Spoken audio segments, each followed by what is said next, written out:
कुछ समय पहले तक चिराग पासवान को लोग सिर्फ रामविलास पासवान के बेटे के रूप में जानते थे, लेकिन 2024 के लोकसभा चुनाव के बाद तस्वीर बदल चुकी है। एनडीए का हिस्सा रहते हुए चिराग पासवान की पार्टी लोजपा ने बिहार में 5 में से 5 सीटें जीतकर 100% स्ट्राइक रेट हासिल किया।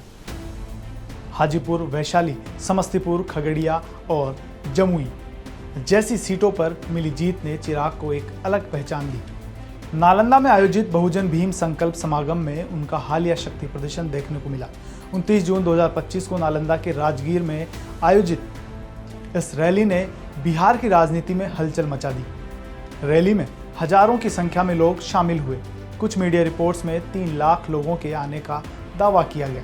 हालांकि सही संख्या को लेकर अलग अलग अनुमान है, लेकिन एक बात तो साफ है, भीड़ बड़ी थी और जोश भी बहुत ज्यादा था। इस रैली के दौरान जब चिराग पासवान अपनी गाड़ी के ऊपर खड़े होकर समर्थकों का अभिवादन कर रहे थे, तो उत्साहित भीड़ के कारण उनकी गाड़ी भी क्षतिग्रस्त हो गई।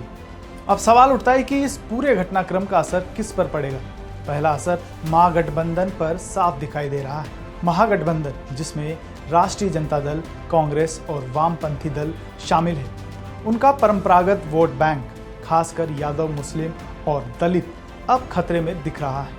चिराग पासवान ने अब सिर्फ पासवान वोट बैंक तक खुद को सीमित नहीं रखा, बल्कि अति पिछड़ा वर्ग, अन्य दलित समुदाय और युवाओं को भी जोड़ने की कोशिश कर रहे हैं। अगर चिराग सभी 243 विधानसभा सीटों पर अपने उम्मीदवार उतारते हैं, तो महागठबंधन का वोट प्रतिशत बढ़ सकता है और इसका सीधा फायदा एनडीए को हो सकता है। लेकिन क्या चिराग सिर्फ महागठबंधन के लिए ही खतरा है? जवाब है नहीं। एनडीए के अंदर भी चिराग की बढ़ती महत्वाकांक्षा ने टेंशन बढ़ा दी है। 2020 के विधानसभा चुनाव में चिराग की बगावत ने जेडीयू को भारी नुकसान पहुंचाया था। नीतीश कुमार की पार्टी सिर्फ 43 सीटों पर सिमट गई थी और अब जब चिराग नालंदा जैसे नीतीश कुमार के गढ़ में इतनी बड़ी रैली करते हैं, तो जेडीयू नेताओं की चिंता लाजमी है। दरअसल बिहार विधानसभा चुनाव 2025 से पहले चिराग की रणनीति और उनके द्वारा उठाए गए कदम दोनों गठबंधनों के लिए जटिल सियासी समीकरण पैदा कर रहे हैं। चिराग पासवान की रणनीति फिलहाल साफ नहीं दिख रही है।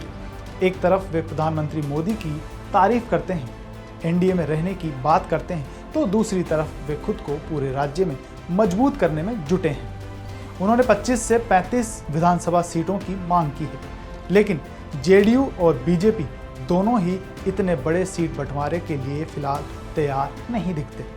ऐसे में अगर चिराग की मांगें नहीं मानी जाती, तो क्या वो दोबारा बगावत का रास्ता अपनाएंगे? यह एक बड़ा सवाल है।